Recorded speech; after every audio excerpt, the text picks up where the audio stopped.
So as you can see, I've fired up Jupyter Notebook and I've created a new file. So in this tutorial, I'm going to teach you how to create a function called getFactors. And so the first step is we're going to ask the user for input. So I'm going to name the variable user. And first of all, we need to make sure that the output is going to be an int, because if it's usually input, it'll return as a string. So we need to make sure that the number comes out as the data type integer, so that we can perform the function on it. So do int input, and so we're going to ask, please enter the number you wish to get the factors out of. Okay, and then now we're going to start. We're going to define the function. So we're going to use def, and that basically telling Python, okay, we're going to create a new function. We're going to call it getFactors. And then we need only one parameter, and that I'm just going to name that parameter num. And that num is basically what the user will input that they want of their choice to get the factors out of. So I'm going to start define the function. So we're going to start off by creating an empty list, and this list we're going to print it out in the end, or we're going to return it in the end, and that will be filled with all the factors of num. So now we're going to start making a loop for a number in the range of 1 through that number num plus 1, because so in the range of 1 plus num plus 1. So this plus 1, the reason why I put that is because in range usually the start is inclusive and the end is exclusive. So let's say we did the num inputted is 5, it's going to say 1 and then it's going to go until 4. But if we do num plus 1, it's going to become 1, 2, 3, 4, 5. It's going to include that. Right? And then so we're given the range, and now we're going to put a conditional. If that num that they put is modulus number, which is one number in this range, if the num modulus number is equal to 0, and modulus basically means when you divide whatever the user inputted by whatever number is in the range, if the remainder is 0, which basically means it's completely divisible by it and therefore it's a factor, we want to take a number. So we're going to take number, and we're going to append it to we're going to append it to we're going to append number to factors. And now so once this entire loop consists of that, and then once it goes through all the numbers in that range, we want it to return, and then we're going to print. I'm going to format it just to make it easier. The factors of num now I'm going to print out whatever num they put, and then I'm going to put a colon, and then just to make it easier to read, I'm going to put a new line using \n, and we're going to print out all the factors. So let's try running it. Let's try doing 12. Oh, this is my mistake. So when you define the function, you to get anything out of it, you actually have to run the function. So I'm going to do get factors, and then since we asked the user for input up here, I'm going to just put user, so that whatever number they put in there, it's going to come out and it's going to go into this function and it'll return the factors. So let's try it again. 12. There you can see factors of 12, 1, 2, 3, 4, 6, and 12. So we can try it again. Let's try 1. Again, 1 has only one factor. And then finally, let's try one more number. Let's go and try 200. 1, 2, 4, 5. They all seem about right. So that's how to create it very, very simplistically. And if you want to learn how to make it much more advanced, stay tuned. So as you can see, I've copy pasted the code that we just did onto a new file. And keep in mind that all these additions that I'm going to make, they're completely optional if you want, and the limits to it's practically limitless how advanced you can get with the code and how efficient you can get. So I'm just going to give a few examples. So for example, the first one we're going to do is we're going to create a doc string. And to create a doc string, we use triple quotes.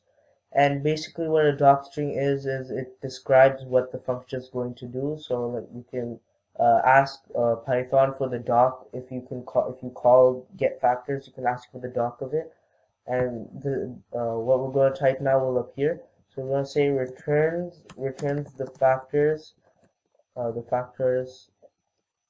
the number inputted, because that's essentially what it's doing, right? It's taking the number and it's going to give back all the factors of the number. So that's the first step to make this more efficient.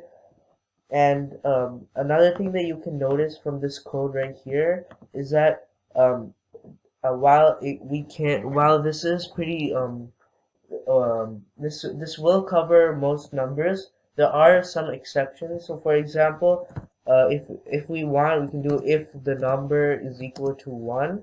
We can say we can return and then we can print this out. Um, the factors of let me make this a string.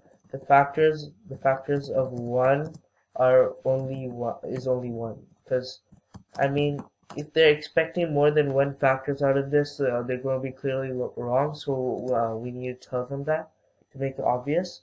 And then another one that we need to do is if the number is equal to, or actually else if, because if you're running a conditional and there's a side case, you want to put another else if. So it'll go through this first, and then okay, this is not it. Let me see if this is it. If you do two if statements, it's going to deal it as two different ones.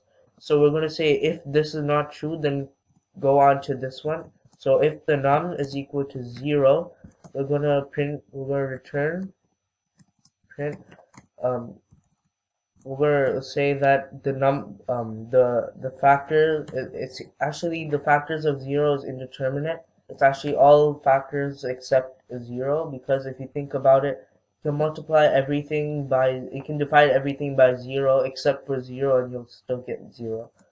So we're gonna say indeterminate. All numbers are factors of 0 except itself.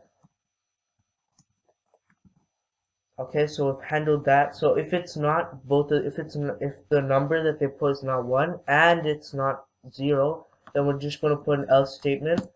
So we're gonna put all of this. Actually, we're gonna put all of this into the last one, and then and then we're gonna put all of that into that. And so if these two are not true, then it'll go to this one as the last resort. And so the next thing we can do is so our next step is to make this a much more efficient program. So in the world of data science, you're gonna find that the two things that are held at the top priority is time and efficiency. So if you think about this program, it's actually it's not very efficient, because if you think about it, if we input a large number into this program, for example, 3,456, I'm just throwing a random number. If we do that, we're gonna run this range. We're gonna run this 3,456 times. And if you think about that, that's not very efficient. You can actually manipulate this to make this much more efficient, and it will run much faster. So to do that, if you think about it, if we just have to look through our code and we can see how we can make it more efficient. So let's think about this. If we take I don't know what happened there. So if we take num and we do modulus the number is equal to 0, that means that this is a factor, right? But two factors, when you divide the num by the number, there is going to be a number besides the remainder, right? So, for example, if you have 10 and you do modulus 2, it is equal to 0, so we can append that number. We can append 2, but at the same time we can also append. We can do factors dot append. We can also append at the same time the opposite number. So we can do num modulus. We can do num double slash means floor divide, which basically means it's going to automatically turn it into an int. So we're going to do num double slash number. So we're going to get whatever is these two when you divide num by number. So like I said, if you have 10 modulus 2 is equal to 0, that's true. So we're going to append 2. But at the same time, we're also going to append 5. So that makes it much more efficient. But right now, we need to add one more step to get that final thing to actually make it more efficient. Because otherwise, when we print out this list, we're just going to get double the amount of numbers. So what we need to do is So what we want to do is to get rid of the duplicates before they can actually occur. So what we're going to do is, actually we don't need this line. So we're going to we're going to nest another if statement. So right now, the factors appending, this is actually going to be our else statement.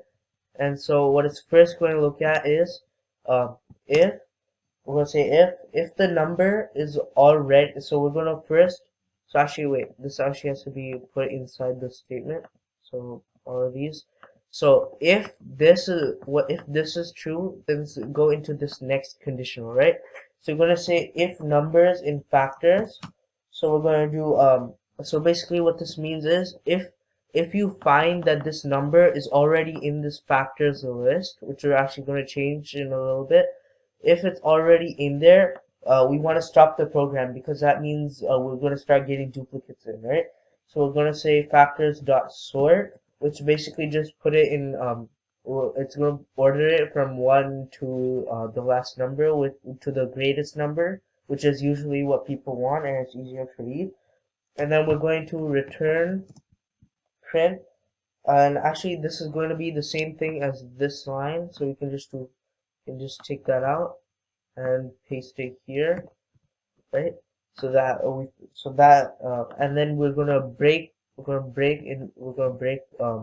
out of this loop, and then which basically means once you reach this point, get out of the loop, and since this is the end of the function, we're done, essentially, right? And so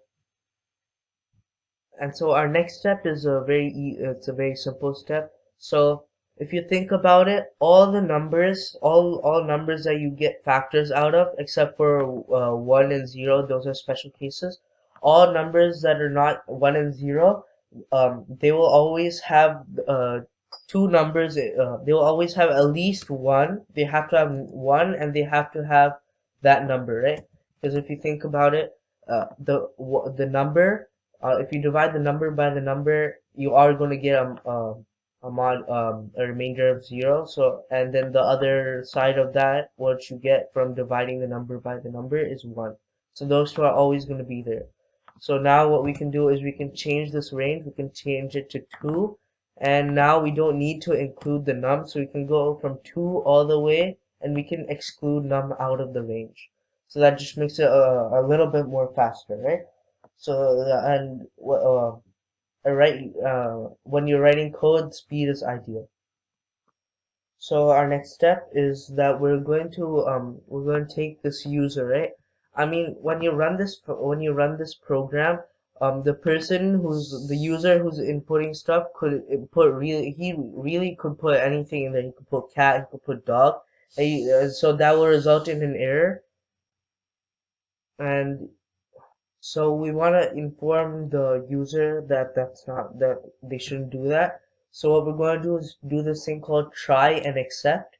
So try basically means try executing this block of code, and then we're going to have accept. And accept means if you run into an error, let's see try and see that if it's this error, which is going to be a value error in this case, which means if they put, for example, cat, or they put something that cannot be made into an integer, we're going to give them a value error, because so not the correct value. So we're going to say accept value error.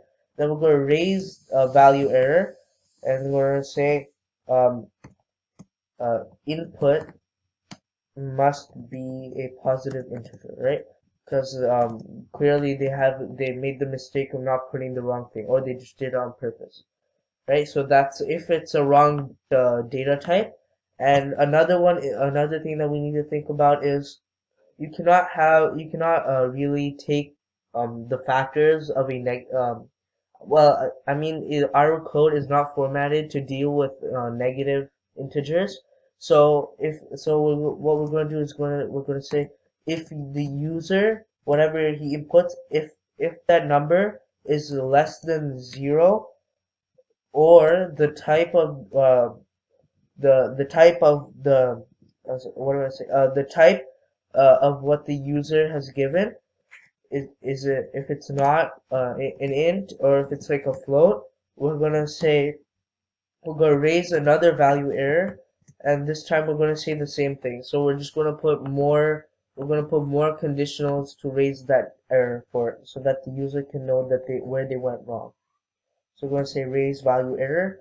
And then again, we're going to put the same thing. Input must be a positive integer. And really, you can put more descriptive, but people will just want to have a simple error message, so that they understand where they went wrong, and then they can just fix that quickly. So now when we run the program, for example, we can say cat, right? And now right here we can see that the value error input must be a positive integer. That's what we've actually created up here. And let's try it again.